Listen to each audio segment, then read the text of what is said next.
அன்பார்ந்த முருக பக்தர்களுக்கு வணக்கம். நான் ஜேஎம்எஸ்கே கோபி.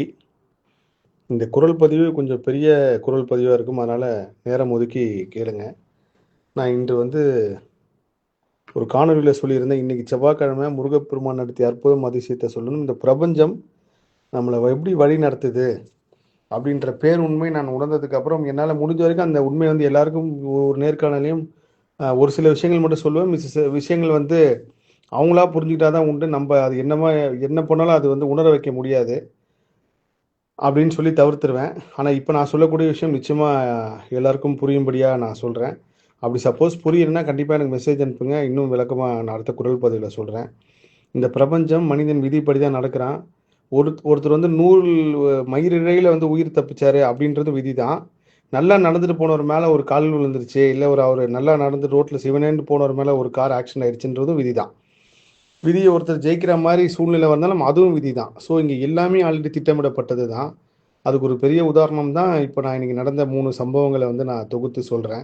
ஓரை பற்றி, அதுவும் இன்னைக்கு கரெக்டாக செவ்வாய்க்கிழமை, எனக்கு இந்த விஷயம் வரப்போன்றதே தெரியாது. ஓம் சரவணபவால நான் அதை அடுத்த எபிசோடு தான் போடுவாங்கன்னு நினச்சேன். அவங்க மொத்தமாக இப்பயே எல்லாத்தையும் போட்டாங்க.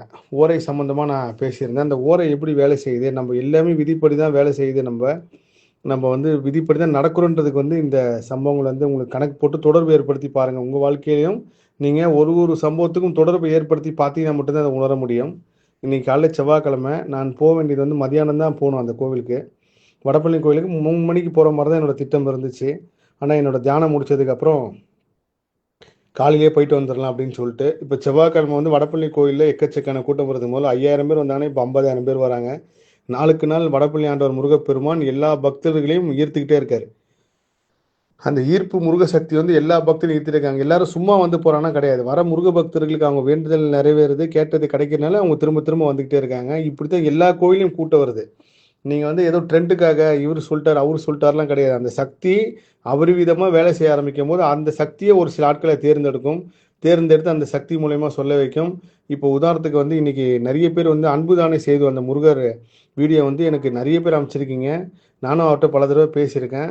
அந்த முருகர் அவரை தேர்ந்தெடுத்து அந்த சக்தி மூலியமா வெளியே தெரிய வச்சிருக்கு. இப்படி இயற்கை சக்தி எல்லாத்தையும், அதே மாதிரி பெருமாள் சிலையா இருக்கட்டும், இப்போ சமீபத்தில் திருவள்ளூர்ல கிடைச்ச எல்லா சிலைகளுமே அந்த அந்த அதுக்குண்டான நேரம் வரப்போ அதுவே ஒரு ஆட்களை தேர்ந்தெடுத்து வெளிக்கொண்டு வந்துடும். அப்படித்தான் வடபழனி ஆண்டவர் முருகப்பெருமானும் இன்னும் இருக்க இன்னும் நாட்கள் அதிகம் தான். இப்போ நான் எப்போ பள்ளி எழுச்சி பள்ளியறை பேச ஆரம்பிச்சனோ அதுலேருந்து என்னால் போகவே முடியல. கிட்டத்தட்ட ஒரு 3 மாதங்களாக நான் இப்போ திருப்பள்ளி எழுச்சியும் பள்ளியறை தரிசனமும் பார்க்கவே இல்லை. அதே சமயத்தில் இப்போ நான் நினச்ச தரிசனம் கூட பார்க்க முடியறது கிடையாது. எல்லா இடத்துலையும் கூட்டம் அதிகமாக இருக்கனால முருகப்பெருமானை பார்த்தா மட்டும் போதுன்னு சொல்லி பார்த்துட்டு வந்துடுறது.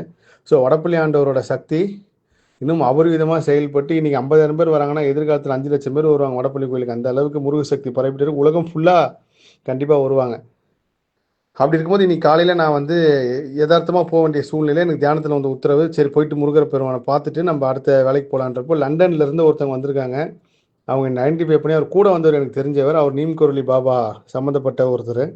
அவர் எனக்கு தொடர்பு கொண்டு, ஐயா நான் உங்களை பார்த்தா அதுக்குள்ளே எங்கே போயிட்டீங்கன்றார். அப்போ என்னன்றப்போ அவங்க லண்டன்லேருந்து வந்திருக்காங்க, உங்கள் கையில் வேல் வாங்கணும்னு சொல்லிட்டு ஆசைப்பட்டாங்க, நீங்கள் வேல் வேண்டி கொடுங்க அப்படின்றாங்க. அப்போ நான் சொன்னேன், ஐயா இந்த மாதிரி நான் வர வேண்டிய ப்ரோக்ராமே கிடையாது, முருகர் இதுக்காக தான் நம்மளை வர வச்சிருக்காருன்னு சொல்லி அந்த வேலை அவங்கக்கிட்ட நான் வாங்கி முருகப்பெருமானை வேண்டிட்டு கொடுத்தேன்.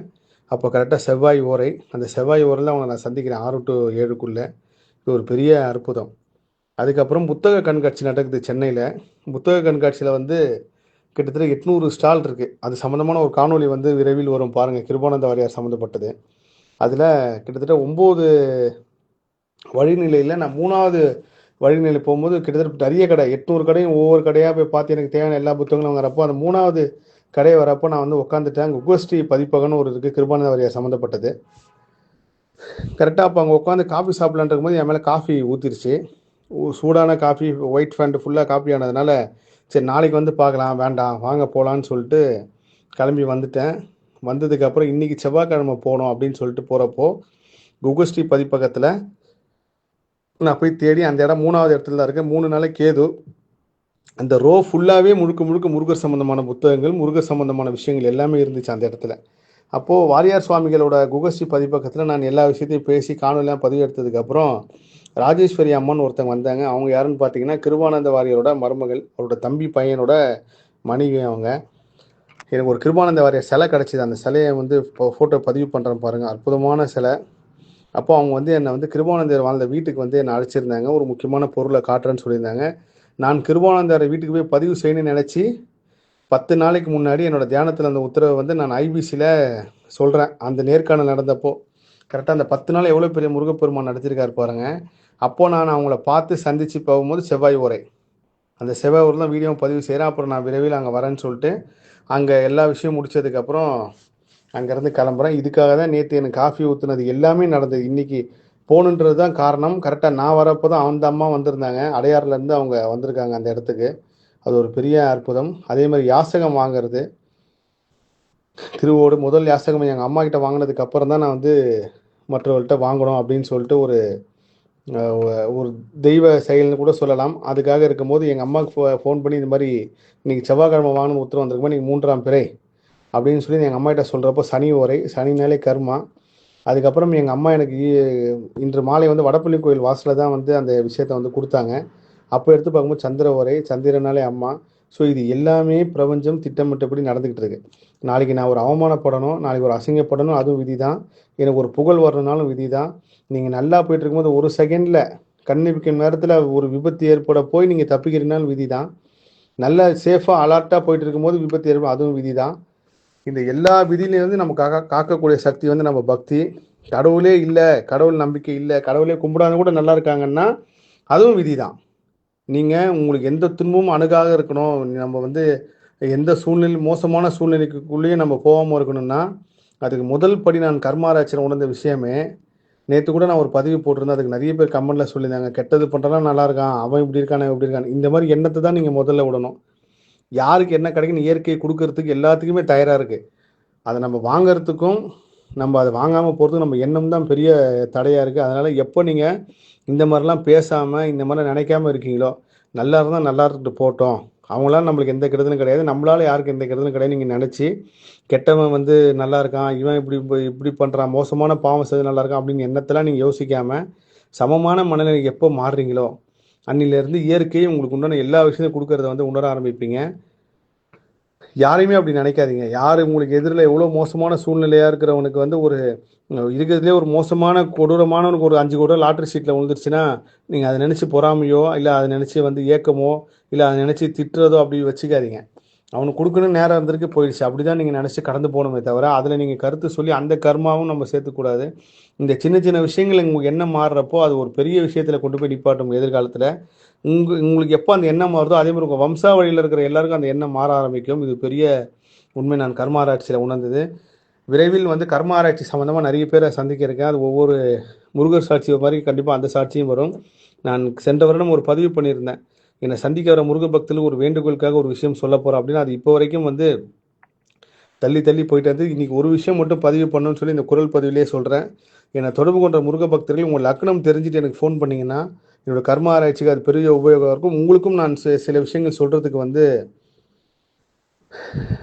ரொம்ப பயனுள்ளதாக இருக்கும். ஏன்னா அது சொல்கிறது வந்து ஈஸி. உங்கள் லக்னம் தெரிஞ்சுட்டு எனக்கு யார் ஃபோன் பண்ணாலும் உங்களோட லக்னம் தெரிஞ்சுட்டு எனக்கு கூப்பிடுங்க.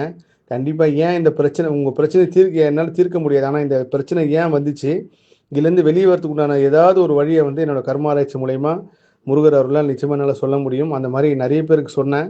இதில் வந்து நான் எந்த இடத்துலையுமே யார்கிட்டையுமே எந்த சார்ஜும் வாங்குறது கிடையாது. அதேமாரி நான் கலந்துக்கிற எந்த நிகழ்ச்சிக்குமே சார்ஜ் வாங்கக்கூடாது, பக்தர்கிட்ட காசு வாங்கக்கூடாது. என்னை சந்திக்கிற பக்தர்கள் எல்லாருமே பொருளாதார ரீதியாக பின்தங்கணும்னா அவங்ககிட்ட எந்த சார்ஜும் வாங்கக்கூடாதுன்னு நான் எல்லா நிகழ்ச்சியும் கலந்துக்கிறேன்.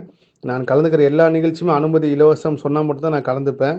அதே மாதிரி என் பேரை சொல்லியோ இல்லை நான் வந்து கன்சல்டேஷன் பண்ணுறேன் அப்படின்னா யாருக்குமே அந்த மாதிரி எந்த ஒரு அதிகாரமும் நான் கொடுக்கல. எல்லா முருக பக்தரும் நேரடியாக நான் தொடர்பு கொள்ளுங்க. எந்த ஒரு கட்டணமும் இல்லாமல் எந்த ஒரு இதுவும் இல்லாமல் தான் நான் முருக பக்தர்கிட்ட பேசுகிறேன். இப்போ வரைக்கும் கடைசி ஆயுசு முடிகிற வரைக்கும் அப்படி தான் இருக்கும். நிறைய விஷயங்கள் உங்கள் கூட நான் பகிர்ந்துருக்கேன் இன்றைக்கி. எல்லா புகழும் முருகனுக்கே. நன்றி.